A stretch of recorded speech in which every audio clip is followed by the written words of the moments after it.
media, and particularly some of the stuff going on in the media as they kind of cover in retrospect this war, and some of the voices that they're having on are quite incredible. So I'll just let you kick it off from there, Scott. Yeah, no, so this is so yeah, I've been since the war, since things kind of came to a close, I was thinking that, there's all this generic talk about accountability, but no one naming names. And I was saying there, like, somebody has to go through and really think about who and how do we hold people accountable, instead of just saying generally that the people who are responsible for this catastrophe should be have their feet held to the fire. And we need to think about who it is and how we can act.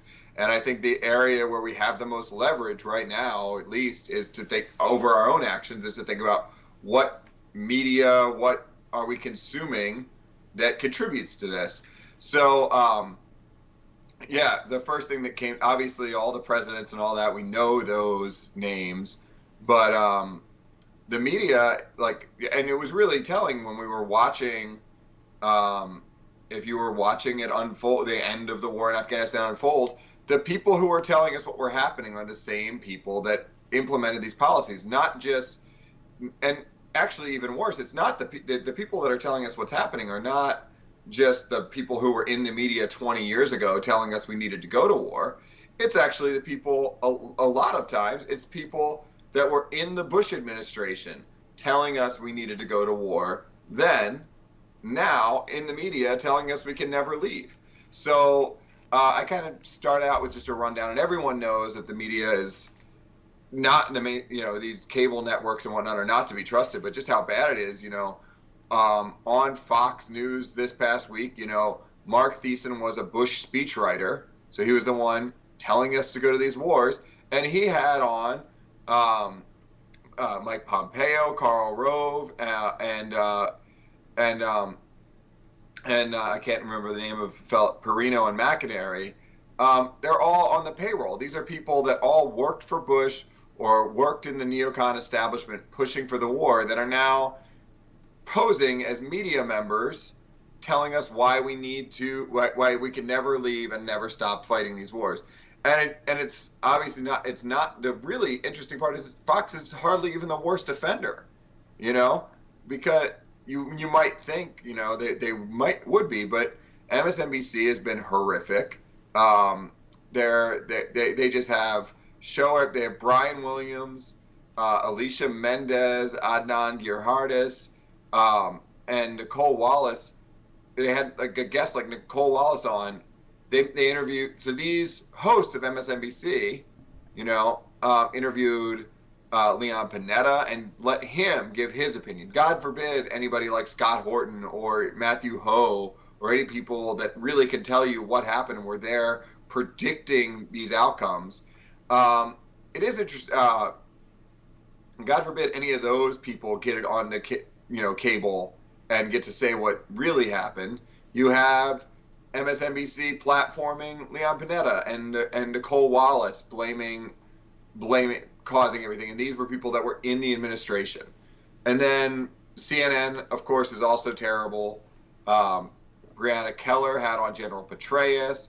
Poppy Harlow had on John Bolton, and Asha Rangappa. I obviously don't watch CNN very much, but she was an FBI agent that joined the FBI in like 2001. She's a law professor and national security law commentator at the same time, and serves as the national security and legal analyst for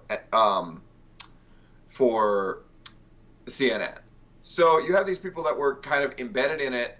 They're creating the architecture for she's creating the architecture for the war on terror in the FBI, and then comes on CNN and tells us why they were right, justifying her own previous actions essentially. And then it just on and on. George Stephanopoulos, who it's amazing that he went from being a Clinton speechwriter, same thing, to now I believe he was a speechwriter, wasn't he? I think so. Yeah, to now having a main, not even cable news, but national ABC news And of course, he's going to have on Liz Cheney to tell us about the war, not anyone. Here's George Stephanopoulos, the Democrat speechwriter. Still, you have even the left-wing media, the CNN or CNN. Everyone's, oh, you can't trust them; they're left-wing media, but they're having on John Bolton rather than anyone actually of the left, and ABC having on Liz Cheney, Right. So it's just across the board that really this moment at the end of the war, and the one war, there's obviously several still ongoing, but this moment, they really show their true colors, that it's not there might be a left and a right, but on the foreign policy, they are united completely in lockstep on international interventionism forever. Right. Yeah, and not that every MSNBC panel has to have like Danny Sherjan on it or something, but you would think that a Afghan war vet who taught at West Point, who's written several books on the issue, who is one of the most prolific foreign policy writers, who's been published in all kinds of publications. He does interviews with Oliver Stone. So, this is like, at least he should be somewhere. And yet, I'm pretty sure all we've really gotten is Matt Ho on the knockoff MSNBC Peacock channel, and not to, dismiss what Ho is doing, but just that, this is not like he was put in front of like, the mainstream cable audience. And then the same thing with Scott Horton, who's only on Fox Business Channel. He's been on there twice, but it's not like they're having him on weekly, or that he's on the actual Fox News channel, the big one. He's on like Kennedy's show. And there just really hasn't been many informed voices at all on the dissenting side. I mean, hell, they really don't roll out any dissenters, though. It's not like they even have Michael Moore up there, like, spouting off some nonsense and making us look bad. But at least, he's on like kind of the right side of it, even if he can't articulate and really doesn't know what he's talking about.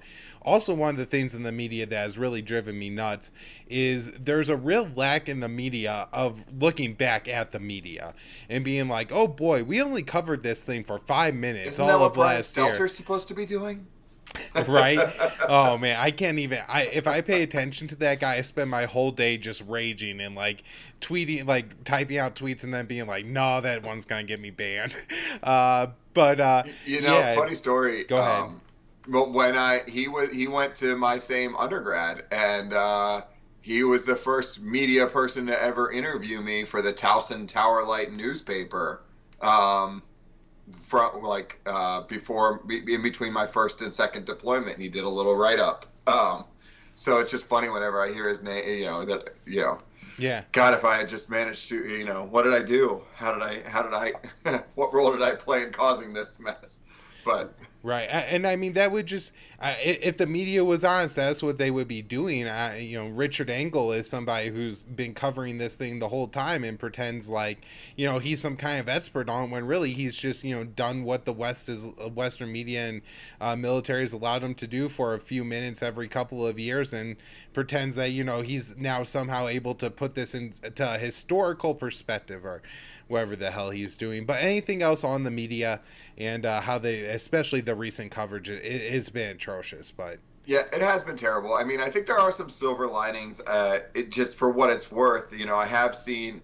I can't even call out I do know that Spencer Ackerman made it onto a podcast my fiance listens to.